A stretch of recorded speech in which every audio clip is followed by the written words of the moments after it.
साल 2014 में एक फिल्म आई थी जिसका नाम था इंटरस्टेलर, जिसमें ब्लैक होल के कॉन्सेप्ट को बड़े आराम से समझाया गया है। लेकिन इधर सोचने वाली ये बात है कि दुनिया के सामने सबसे पहले ब्लैक होल की असली तस्वीर 2017 में आई थी, और ये इंटरस्टेलर मूवी में इतना सही कॉन्सेप्ट लगा के इतना तगड़ा ब्लैक होल इन लोगों ने 2014 में ही कैसे रेडी कर लिया। और क्या हमारा सन कभी ब्लैक होल में बदल पाएगा? और क्या हो अगर हम ब्लैक होल के अंदर खींचे चले जाए? हमारी धरती के पास में सबसे पास वाला ब्लैक होल आखिर कौन सा है? सवाल बहुत है, मगर जवाब इस वीडियो के अंदर मिल ही जाएगा।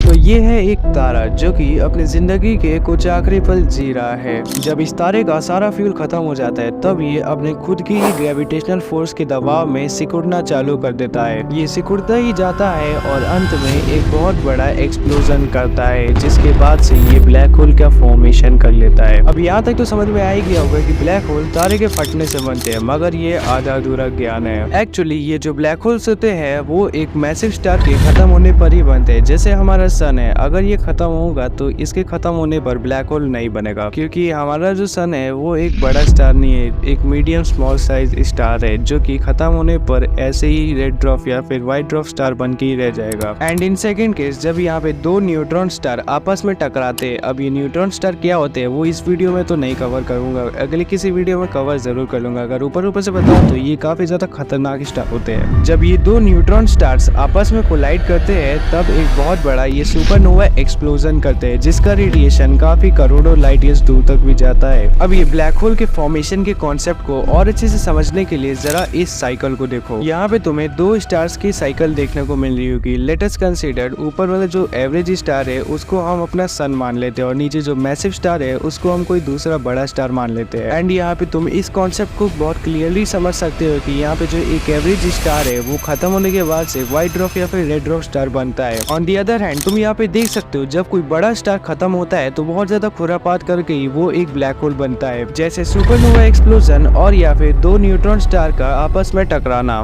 कहा जाता है कि ब्लैक होल्स पूरी यूनिवर्स की सबसे खतरनाक चीजों में से एक है। ये इतने खतरनाक है कि इसके अंदर लाइट तक भी नहीं एस्केप कर सकती है। पूरे यूनिवर्स में सबसे ज्यादा मास ग्रेविटी सिर्फ ब्लैक होल्स के अंदर ही पाई जाती है। इसीलिए कहा गया अगर यूनिवर्स की सबसे खतरनाक कोई ऑब्जेक्ट है तो वो सिर्फ ब्लैक होल ही है। अब यहाँ पे एक बहुत ज्यादा कॉमन सवाल आता है जो कि सबके दिमाग में ही आता है कि आखिर ये ब्लैक होल्स के अंदर होता क्या है। अब यहाँ पे एक थ्योरी ये कहती है कि ब्लैक होल के अंदर एक तरह का एक पॉइंट है जिसको हम ब्लैक स्टार के नाम से जानते हैं। ये एक ऐसा मैटर है जो कि एकदम सिकुड़ता चला जाता है। जितनी भी चीजें इसके अंदर जाती हैं वो इस पॉइंट पे जाके चिपक जाती हैं और वो सारी चीजें भी सिकुड़ना चालू कर देती हैं। ऑन दी अदर हैंड आपने वर्म होल या फिर व्हाइट होल का नाम तो सुना ही होगा। जितनी भी चीजें ब्लैक होल के अंदर जाती है वो सारी की सारी व्हाइट होल के थ्रू निकल जाती है, और इन दोनों रास्तों को कनेक्ट करने का काम वर्म होल करता है। फिलहाल ये भी एक इमेजिनरी थ्योरी है, इसका अभी तक कोई रियल प्रूफ नहीं मिला।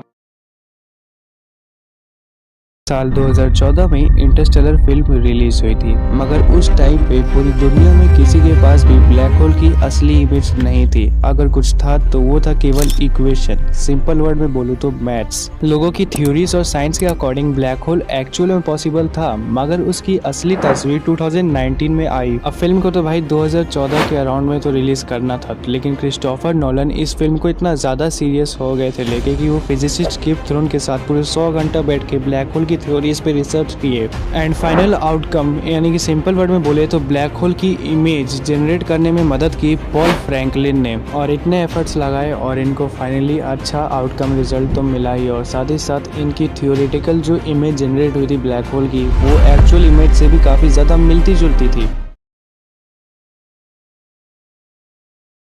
वीडियो खत्म। तुम लोग भी अपना सपोर्ट दिखा सकते हो चैनल को सब्सक्राइब करने से। एंड एक आध जगह शायद से कुछ मिस्टेक्स होगी, उसको मैं कमेंट बॉक्स में तुम्हें क्लियर कर दूंगा। वेल, साइनिंग आउट, साइबम, इट्स माय नेम।